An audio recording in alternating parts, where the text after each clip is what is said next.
Fine though. What's going on, Millennial? Sean here, as usual. Chauncey is here as well to my left. How y'all doing? And How y'all then, doing? go ahead. Huh? Yeah, my fault. I was talking at the same time. I So, can my introduction. and today we are joined with our special guest, one of my good friend, I guess good friends from high school or whatnot. You know what I'm saying, Mr. Joshua Hall. Josh underscore be drawing. Instagram, come follow me. I'll be drawing.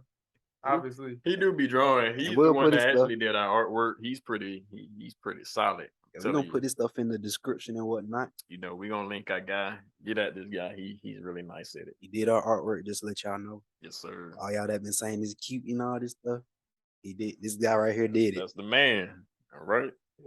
But today we are I made this sound like a wedding. We are gathered here today.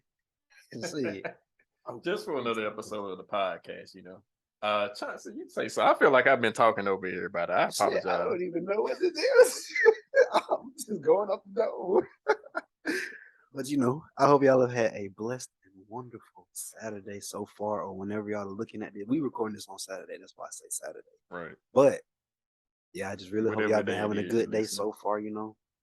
Just what's the topic? Say it. Side note before we continue. If you're looking at us right now, our audio is kind of jacked up. We got 2 mics, 3 people. Don't judge us though.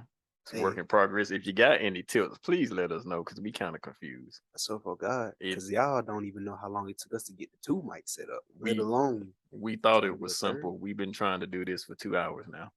You right. 2 hours now. Anyway, our first topic, we're going to go ahead and get into it. So, guys, what are some ways we teach our children or that children are taught that, saying it how he put it, what are ways we teach our kids to make them poor? Or you could say, I guess, don't teach them to make the best financial decisions. This is a good topic having him here because if you guys didn't know, you don't know unless you actually know him. He's also a teacher. So our black male teacher, we need more of those in our society. Right. Yeah, we need a good role model, a good male role model, black male role model for the little kids. A lot of them don't have that growing up, as we try to talk about here. But let's go ahead and get some opinions going on. Shoot, I got one. I'll go and start off real quick. So one way that parents and a lot of individuals teach kids what was the thing? How did they teach them to be poor? That's right. Yeah, basically, essentially. Basically, how kids are taught to be poor. One thing is, and it's gonna sound crazy, but they only teach them to save money. Now, when I say that, what I mean by that is like they only teach them to save money, but they don't teach them how to use the money that they're saving. Because you can save money all day, but if it's sitting in your savings account, it ain't doing nothing for you. Money in the bank is not doing too much unless you actually like investing. Exactly. That's why people need to be taught what to do with the money that you're saving. Because you can have some bands in your savings account, and then if you put it into something that's gonna give you back, you know, you might be down at first, but then that compound is just gonna keep compounding. And all of a sudden you finna be sitting there big balling. Take some profits off. Because that's the junk I've been trying to figure out for the longest now. I had to learn myself because, you know, no one really taught me that. They taught me how to save, but it's like, shoot, I take this money and I put it into like some property or something. Yeah. And I ain't got no property, just let y'all know. But I say that money, put it into some property or some shoot. Have somebody written that thing, all of a sudden I'm getting a check each month. Yeah. And before you know you get to, you know, enough money for like properties and everything. You know, you can make small investments as in stocks and bonds and crypto and stuff like that. So those are just small things. You can put $5 to the side every now and then, here and there. You know, it won't be as much at the time you put it in, but over time it'll just build up. So that's really the name of the game. It's the long game. So don't try to rush everything. You don't have to wait. That's one thing, man. When I was a few years ago, I was in college, still in college. And this was before crypto really took off. And with Doge, I wanted to put stuff in Doge because I was hearing things about it before it actually like skyrocketed. But at the time, I was like, because I wasn't full time in my job, so I was at a tough balance between trying to work enough to actually be able to pay rent and survive and groceries, all the essentials that I need, basic life living, and not working too much where I couldn't get my schoolwork done. So I was trying to hold on to too much money, and I was afraid to invest. And lo and behold, man, if I had put even just a little bit, then I would have been straight. But these are things we're not taught oftentimes, so we lose out. So do that. You don't have any stocks, bonds, crypto, anything. Start today. Just put $1 in, just to start. And back on what you were saying on that Doge, one of my homeboys, he only put like $10 in that joint. When it went up, he had got like $100 back from it. Oh, with $10, I was like, bro, that's crazy. I really should have did that myself. Exactly. Yeah. Well, what I was kind of thinking about when I even said that is like, when you are poor, financially speaking, your kids, you have some kids, and they probably gonna be in the same spot you was in as they grew up. You know what I'm saying? So you working fast food, they probably gonna be in fast food, maybe a manager, step up from that. So what are the values that have them seeking to get in that same position that that you teach your kids? Right. Why you at Burger King have a son and they ain't a CEO? Right. Why is that not happening? Right. So what are those things that we teaching them that we can not teach them pretty much, or just take away from? So things that we shouldn't teach. What are things that we have in our culture that repeats? Is what I'm saying. That continuity. Is it just by household or as a community as a whole? I really want to say it's more of a, well, since we in Macon, it's the community here. So yeah, it's the poor community. Because that's going to be my standpoint. I was actually, this was on my mind a little earlier in the week. I was gonna make a little solo segment on that. What I was telling you about, I have a little thing to talk about, something to get off my mind.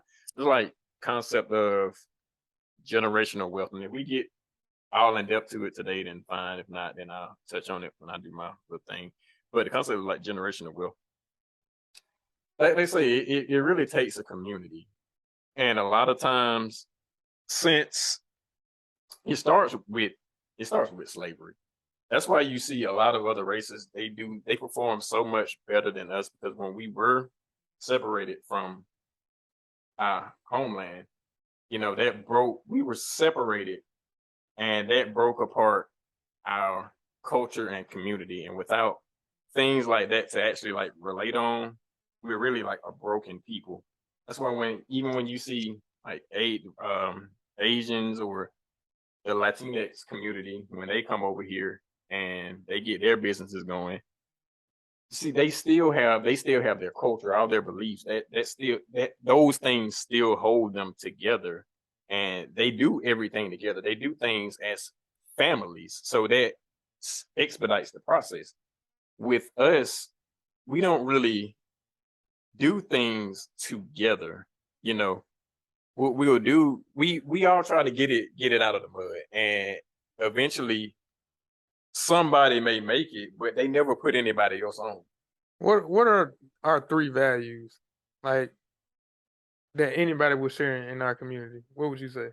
Anybody sharing in our community? Like in our Black community here in Georgia, down south, because majority of the people we know are of a low economic standing. Right. So what are 3 values that you feel like everybody share in your circle that keeps us? I'm talking about that keeps us to where we are. Oh, us. Yeah, that reflects our financial standing. So us, for one, something we preach all the time on this podcast, we hold each other accountable. Whenever somebody's, well, I'm speaking to the community though. You just said us though. Like us in our community, we are a part of that community. You know what I'm saying? So are you saying Macon, or are you saying Black community as a whole? I include myself because I come from the Black community. I'm saying the what keeps You us look poor. like you do. Right. What keeps us poor? You know what I'm saying? Like, why did we grow up poor? What are the things that taught us that what are those values? You're confusing me with values, but now you gotta be jumping all around. Because I don't understand exactly what you mean by values. I can say so many things like generational wealth. One thing, I had we on my don't mind. we don't value that now in the Black community. We talk about it, but we don't have actions to go towards it.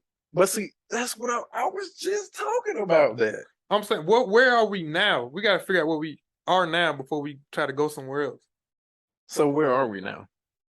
So instead of values, maybe what are like the main three things that are like holding us right now? Holding us back. Well, okay. One thing, I don't know if this rings true for you all too. One thing that was in my household that I would say, we didn't talk about money like that. I heard this topic. It was I think it was even on another podcast, or it was an idea just like a lot of Black people don't talk about money at the dinner table. And like I say, I don't know who all else this relates to. I don't even know if it relates to you two, but for me, that was always kept like secret. My folks didn't tell me how much they made. They always told me, don't tell anybody how much you made. Just make your money and keep it private. And I never was really introduced to too many more ways to make money other than clocking in a job. And one thing, I don't fault them for it because we didn't have like too much. We had everything we needed. And some things, that I wanted. I mean, I won't say that I just grew up in socioeconomic terms. I would classify as like poor then, but I don't say I just lived that lifestyle. But anyway, I think I'm diverting from the point. I don't fault them for it because I see what they were trying to do. When you don't have that much money, you don't want to, because again, we live in Macon, so it don't take much for somebody to try to take it from you. So that's anywhere. So I think they were really they worked so hard that they didn't want to give anybody the opportunity or feel like they were giving anybody else the opportunity to take it away. But I don't think they realized that they weren't really helping me in like growing like my financial knowledge. Shoot. So basically, to kind of tie what you were saying to the question, you could say that one of the things that is kind of holding us back is like jealousy, not from the people who are making the money, but the people who don't have what you have, because then they'll start feeling envious and then feel like I deserve that. So then they're going to start trying to take it from the people who got it instead of trying to see what they did to get it. Okay, yeah. It's like a crab in a barrel type of mentality, basically. Like right. You ain't really, nobody's trying to help each other. Everybody just trying to keep what they got from everybody else. Right. And not give the keys on how they got it. And see, yeah, and that was what I was trying to touch on earlier when I was speaking about generational wealth. Like when those certain few do get to the top, they don't give back. They don't give to the lower levels anymore. It's just, I made it here. Now you got to get here. Yeah, and I'm not gonna help you get here. You just got to do it because I did it. Figure it out. That's all they ever tell. Right. Yeah. Go ahead. But one thing I mean by value is, what is the thing that you put the most energy towards? What is on your mind at any given moment? What is something you think about every day?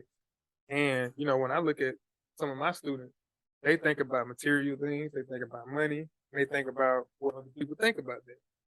So those are their values. And you see how it reflects in their life. They're at the bottom of the barrel. So what values do you have to be at a higher social economic status? You know what I'm saying? Those values are time and other people. You value your time, you value other people, that's gonna put you on another level. Yeah. Right? You spend time doing things that are not necessarily going to pay right then and there, like building a craft. You know, if you're not necessarily getting paid and you find that motivation to do that thing, you're gonna always be doing it, and you're gonna get to be the best at it. Right. When I was drawing, when I first started drawing, and I started getting paid doing it, I wasn't incentivized to get better because my incentive was to get paid and I reached my goal. Yeah. You see what I'm saying? Right. So that kind of really just held me back. So I had to look towards something else to kind of push me forward. You see what I'm saying? That's me and Chauncey were kind of talking about that the other day when he was saying about his fitness, you know, your fitness, your fitness, I'm about to say site page. My fitness just career part. Career, okay, that's a career. Yeah. I mean, you are making a career of it, actually. Yeah. So yeah, it's like you started trying to just put the most valuable content you can out there and not worry about like the results that it produces. Like I was saying, like it's a byproduct. You don't have to try to, not saying you were, I'm speaking to people, you don't have to try to gain anything from it. If you put valuable content out there and people acknowledge its worth, then they're going to pay for it. Yeah. And I mean, shoot, at first, I ain't gonna lie, I was just trying to get to the bag. Yeah, see, that's how it started. After that, I started thinking about it and I was like, shoot, if I try to give the best, just give people the most value that I can without even trying to get no money for it, they'll start like gravitating to that just because I'm giving stuff that people need, that people want. And it's like they're gonna tell other people. And it's just gonna keep going like that.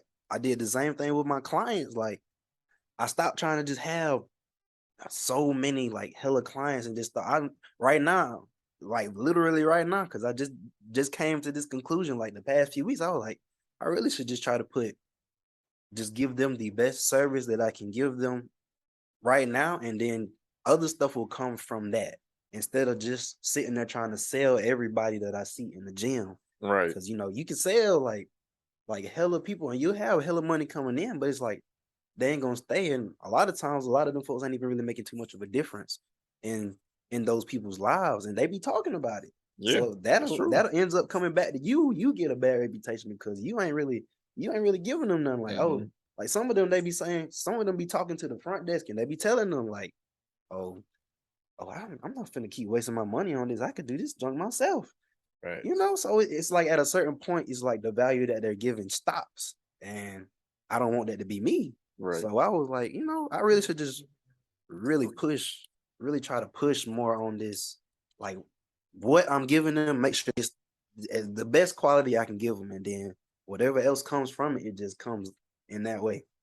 Right. So there was a quality over quantity type thing. So the quantity was the money.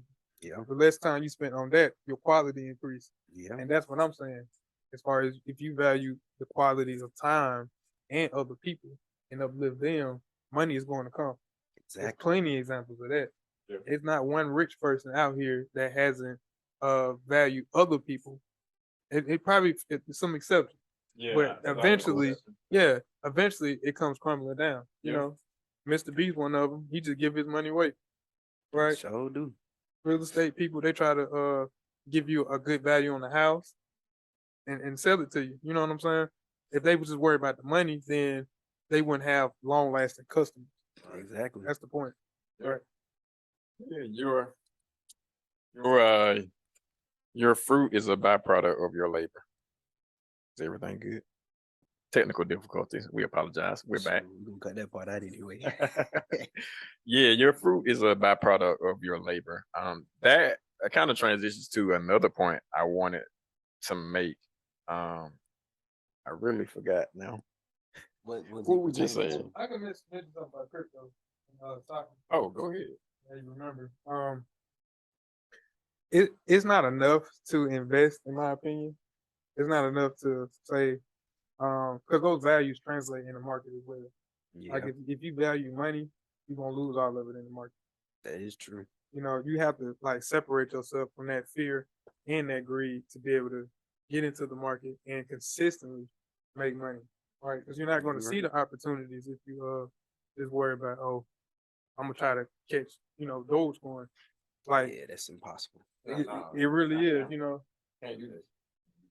It's only gonna be like one Dogecoin type of trade every few years. Exactly. Well, I mean, the point was more so. I mean, that is a good point, by the way, to put that out there. I'm glad you said that. But yeah, adding more onto that, more so the point was that is idle money is useless. If it's just sitting there, then it's not doing anything. Money makes money. If you just have the money sitting in one spot and you're not doing anything with the money, then you're never going to make more money off of that. When you put money into play in the field, yeah, you're going to lose some here. You might lose some here. You might gain something, but the goal is to gain. Like, you have to pay to play. Scared money don't make no money. That's a phrase I'm pretty sure most people are very, hip to. So that was basically that on that. Yeah. But yeah, that's a good point. You also have to have knowledge of the market. Really going to get into those things, gotta have some knowledge of the market, or you just gonna plan a losing game. That's why you don't try to play the market. You just play the stuff that you know it's gonna go down, but it's gonna come back up. Like the stuff that's proven. And I ain't gonna talk about crypto because that's still kind of new, but like just as far as stocks in general go, like invest in the S&P 500, that has been proven to always go back up at some point, even though it go down, it's always gonna go back up. That's just how it go, because people always gonna buy certain stuff, and that certain stuff is in the S&P 500. Like Apple, someone's always gonna get a phone, regardless of how much money they got. They gonna get a phone. I'm trying to think what else in there, like Coke, Apple, Coke, like Tesla, like just like the S&P 500. For those of y'all that do not know, is basically a compilation of like the top like basically all the top stocks. Like I don't know, I think it's like the top 500 stocks. So, and those top 500 stocks are the top 500 for a reason. So they gonna stick around. They gonna be some of the most consistent stocks that you can get, and you just invest in the S&P 500 and it just distributes it. So basically, amongst all those stocks. Yeah. So basically, it's like. And it's like it doesn't guarantee that you're gonna get a return, but it kind of does. Because at some point, you know that those companies have been doing well for all these years. They still doing well. They still going up. So as time goes on, they're gonna still go up. Yeah, you're talking about long-term investment. Yeah, long-term investment. You don't play. Some people can play the short game, but that's a risky game to play. And if you want to play it safe, play it long-term. Just sit. Right. That's a good point. Most of what we're speaking about now come from Robert Kiyosaki. This is everything he speaks about. But first off, like one of his main rules is savers are losers. You're never gonna get to the point where you want to be saving your money, because that means you gotta trade your time for money, and you got limited time. Exactly. So the only way you're gonna have to double your time is by getting other people. Like if all three of us were together, then we got 3 times the time. Yeah. You know what I'm saying? But that's important of networking as a team. Yeah, networking, having a team. One of his books, everybody read Rich Dad Poor Dad, I'm pretty sure, or even heard of the book. Yeah. Another one of his books, 21st Century Business. I haven't read that one yet. Right. He talked about something really important, the 4 financial quadrants. And since I was speaking about values, those 4 quadrants have values attached to them.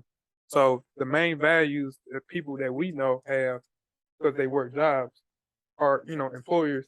They value security, safety, right? Because you don't want to go to work and not be paid.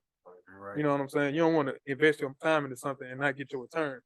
That's why they are employees, right? Yep. But if you value doing things yourself, the second quadrant, you'll be self-employed. You know what I'm saying? You own a house, you want to learn how to fix that toilet or whatever. You're a business owner, you value other people. You value your time.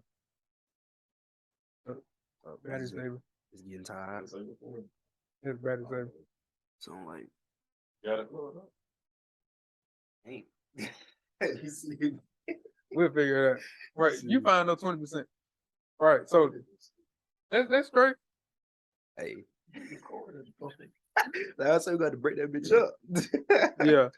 So that third quadrant, the business quadrant, you value time and other people. And so, say like that same person own a house, the self-employed person own a house, business owner own a house. If the toilet messes up, the business owner will hire somebody, spend that money to fix the toilet. Right? The self-employed person say, "I just do it for myself." But what's the difference? You saved a whole bunch of time, and you can go fix another problem rather than just sit there and learn how to do something. You know what I'm saying? And I recently value other people. Yeah, exactly. Because I recently done started using Instacart heavy for that very reason, to not have to spend time shopping for groceries. And There it's you like go. it's like I can afford it now, but it's like I ain't realize how much time I save. Yeah. That I think that's another thing you get access to as you gain more money. I read this somewhere else too. But yeah, just being able to allocate your time a lot better. Because well, you finish what you were saying. All right. No, I was just about to say, I mean, you can pay for, certain services to pay for certain services. So you basically, like we were saying, so you don't have to spend the time doing it yourself, and then you can do something else as that's being handled. That's basically it. I just Yep. I want to say the last part. Oh yeah, because it was employee, it was self-employed, business owner, and the last one was investor. The people that value their financial freedom. They can do whatever they want, when they want, whenever. So it's really good to think about where do you lie and where do you want to go. Most of us are employees, but we want to move somewhere else. Right. Sometimes we confuse between moving to self-employed or business owner, right? Yeah. So if you trying to go to business owner, you got to realize that you need to value other people and realize how you can use other people, right? You trying to get a platform, get somebody like me to do your logo. Right? You know what I'm saying? You ain't got to. That's facts though, shoot. That's what I'm saying. If you don't know how to do editing like that, okay. We would have been struggling for a long time if we Yeah, were trying to do our logo. I know. That's what I'm saying. They spent that money. They invested in somebody that has been spending a lot of time doing it, right? So then we just fed off each other. And y'all like the product too. Y'all been giving her compliments. So And the crazy thing is the amount of time it took us when we didn't get somebody to do it was much longer than if we would have just paid up front. They saved time, probably saved some money because they ain't had to invest in the type of product. And everything. Yeah, right. I would have had to get the job. Right. I paid $1,000 for my iPad plus the Apple Pencil, and they only paid me what I ain't telling y'all my prices. You gonna have to hit them up for that. Whatever. But it was a lot less, right? Because I already had the equipment. So I did their logo, and I can go on the move to somebody else's stuff. Exactly. So yeah, those were the 4 quadrants. So basically, to kind of wrap this all the way back to the very first question, what is it that like kids aren't taught? They're not taught to prioritize their time over the money or use money to get their time back. Because I know kids just have a lot of time. Kids got a lot of time. So it's like one thing they need to learn as they're growing up is like your time is gonna get shorter. So as you make more, buy some of that time back. Buy some of that time back. And you don't even know what you can do with the time until you get it back. So get it back. Right. Trying to tell you. I thought it was Saturday, boy. Y'all preaching like it's Sunday. This man right here. That was a good point though with the Instacart too. Like if you really got to get some stuff done, say you want to go to the gym. You know what I'm saying? How you gonna? That's literally what I do. Because I have not been getting a lot of sleep as I done moved in, been going to my jobs, going to the gym and everything, trying to get everything all in place and buy certain things here and there. I come in here, getting off work at 8 a.m. I was there since 8 p.m, and I have so many things to do. I gotta go get groceries here and there. So many things, and I'm not getting that much sleep. Most of these days, I probably only gotten like between 1 to 3 hours of sleep because I've been doing all these other things when I could have been using Instacart and freeing up a little bit of my schedule to do something else, like sleep. Yeah, because it's like people be sitting there looking at the price like I don't want to have to pay that every month, but it's like once you start getting the benefits, you start to realize that it's actually worth it. That was my hurdle. I was not using Instacart. I was going there religiously every Sunday. Tomorrow, guess what I'm finna do? Instacart all that junk. Cause who got time to go to the store for like 2-3 hours to sit there trying to look, see exactly, and then we can just do it on your phone, get somebody to deliver it for you, and then all I gotta do walk to the door, pick it up, and I can start cooking. Literally. So what did you do with the extra time? Shoot, that's when I start. So what do I do on Sunday? I got like a routine on Sunday now, cause it's like on Sundays I try to just kind of wake up just gradually. I'll usually already have my Instacart order set to come, so they can go on and go get that junk.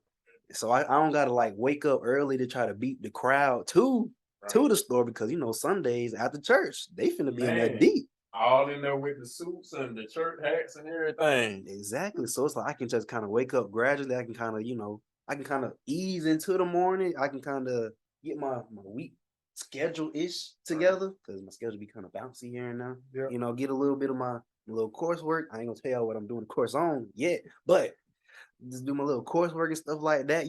Try to get my little posts and all the stuff for the podcast together, because we post on Mondays, 5:30 a.m. But it's like I can do all of that, and I can do all of that in the morning, which frees up the latter half of my day to kind of relax. If I want to play the game, I got time to now, instead of having to replace that with cooking or editing a video or just random stuff that are priorities. And speaking of random side note, y'all already know when y'all get in the grocery store, y'all start looking at stuff y'all ain't even got on your list anyway. You start spending extra money than you even want to plan to in the first place. Shit, I ain't even think about that part. That is true, because I sure do be doing it every time. I be like, that look good. You know what? I'm finna get that. What did it taste like? And then you go spend an extra $100. So I be looking like hurt when I be up there. I hear that. So yeah, you can use that time to be more productive. It's important. You can use it to rest too. Yeah. I ain't saying be lazy. There's some people out there being lazy. They DoorDash. I did DoorDash 2 years ago. These people had cars outside. They just in there playing the game, chilling. You can get up and go get your food. I really don't use DoorDash that often. I used it once. Recently, I used it once at work the other day. To be honest, I was talking earlier. I'm probably gonna use it today just because I don't feel like going all the way to the other side of town just to see what I want. But I mean, that's a time when it's actually worth it, Yeah, that's why. So I'm going ahead and use it. I'm just going ahead and pay the delivery. Yeah, it's fine to do that, but know your intention. Oh, yes. Right? Yeah, like if you aware that the fact that I'm gonna be lazy today. Yeah. Right. I'm tired or whatever, but don't let that be every day. Exactly. It can't be every day. That's when it starts costing. Yes, that's when you spending more than you getting back for real. Because you ain't making no money. You ain't making money with the time that you saving. At a certain point, you just. And then also, repeatedly doing that creates a habit of being lazy. Exactly. So you don't want that. Okay. So with that being said, we're just gonna cut it and we're gonna merge the things together, because my shit's gonna die.